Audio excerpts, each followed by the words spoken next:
Ano daw ang kadalasan tinatanong sa interview kapag katapos na ng trade test? So, yan. Nakadepende kasi yung interview kung before and after ng trade test. So, explain lang natin, no? Ang interview kasi is magbe-base sila sa kung ano yung CV na ipinasa nyo kay employer natin. Ngayon, yung inyong CV na ipinasa doon, for example, may work experience kayo na ganito, may work experience kayo na ganyan, yan po yung kadalasang itinatanong sa atin sa ating interview or yung ating final interview. Noong ako ay in-interview, 3 lang po naging tanong sa akin. So kung nanonood kayo ng mga vlogs natin sa YouTube channel, so marami ako doon inilagay ng mga tips and tricks sa lahat-lahat simula sa pag-apply ko. So 3 lang kasi sinabi ko kasi is ako ay nanggaling sa ibang bansa. So ang tinanong lang nila sa akin is kung kaya ko ba na mag-work dito sa Czech Republic na sobrang layo. So yan ang una. Siyempre kung kayo first timer na mag-ibang bansa, mas iba yung magiging question sa inyo kasi nga ako ay na-experience sa ibang bansa kaya parang mild na lang yung naging tanong sa akin. Pero all in all, tungkol lang po yan sa inyong CV na ipinasa. Ang magiging kaibahan lang ng inyong interview is yung kung paano kayo nakipag-usap sa inyong interviewer.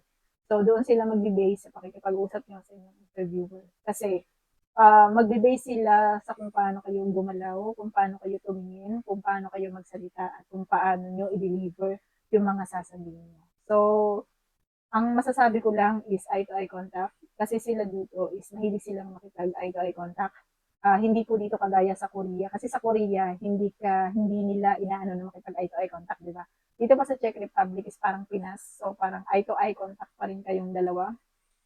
And, yun, direct to the point lang kung ano yung question, yun lang yung i-answer mo. Kung ano lang yung tanong talaga, yun lang talaga. Wala kang dadagdag sa kanyang question. So, regarding dun sa information, kung ano yung mga tinatanong niya, siyempre, magsasabi mo na, tell me about yourself. Siyempre, sasabihin mo kung anong meron ka sa sarili mo, kung ano yung trabaho mo ngayon so far, bilang nandiyan ka sa ating Pinas. And then, ang susunod naman yan is, ano yung work mo dito sa ganitong company. Yan, diyan nalalabas yung kung paano ka magsalita, kung paano i-deliver yung pagkukwento mo, ang statement mo, ang pagsasalita mo. So, wag natin gawing complicated kasi tandaan nyo, marami kayo nag-apply.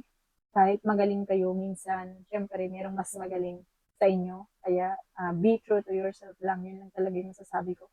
Kasi yun talaga yung lagi kong ginagawa during my interview. And so far naman, sa kada interview sa akin is hindi pa naman ako nasablay. Kaya yun din yung mapapayo ko sa inyo. During the interview, just be true to yourself. Maging totoo lang kayo. Huwag kayong masyadong trying hard. Maging, ano lang kayo, parang easy. Easy yung aura nyo. Huwag kayong masyadong, basta yun masasabi ko. Kasi the more na kinakabahan kayo, the more na medyo nag-iiba yung mga statement nyo. And then parang sinasaulo nyo na lang yung statement nyo. Kasi yung mga interview ko before, is kagaya rin lang kung paano ako makipag-usap ngayon sa mga vlogs ko. Pag nagsasabi ako sa inyo na ganito, ganyan. So, same lang kung paano ako makipag-usap sa inyo, kung ano yung aura ko na nakikita nyo ngayon. Ganyan ako pag ini-interview ko. So, andun yung confidence, andun yung kahit alam mo na degrade ka sa iba mong mga kasama kasi yung mga kasama mo is tapos na mga 4 years course, mga engineering course. So, kailangan talaga confident and then be true to yourself lang. Yun lang yung mapapayo ko sa lahat ng i-interviewin. Kasi tinanong ko sa ating YouTube channel kung ano daw yung mapapayo ko para doon sa mga mag-i-interview. So, pagdating naman sa visa interview, kasi iba po ang final interview at ang visa interview. Sa final interview kasi ito yung employer nyo mag-interview, pero sa visa interview, ito po yung visa, iba sa yung tao dun sa BFS, yun yung interview sa inyo. So, ano naman ang question dun? So, ang question dun, magdidepende lang din sila sa visa form na ipapasa nyo. Yung visa form na yun is ipapasa nyo bago po kayo ma-interview. Ipapasa nyo po yun. So, pag gagawin kayo ng mga agency nyo, ng visa form na yun, kulay green yun, at saka ng white. So, pag meron na kayo nun, kung ano yung nandun, yun din yung itatanong sa inyo sa inyong visa interview. So, wag nyo nang habaan yung inyong mga sagot, yes or no lang, and then kung ano yung tanong, yun lang din yung sagot nyo. So, wag lang din kayong masyadong trying hard, basta be true to yourself.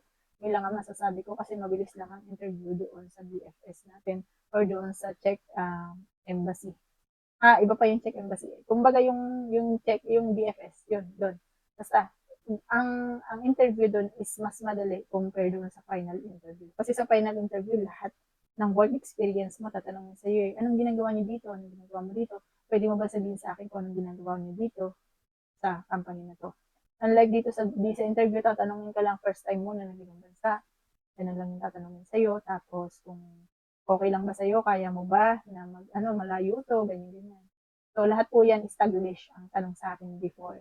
Kaya hindi ako masyadong nahirapan. So, yun lang naman ang sasabi ko pagdating sa interview. Pagdating naman natin sa trade test, so gawa natin siya ng panibagong video kasi masyadong. So, thank you.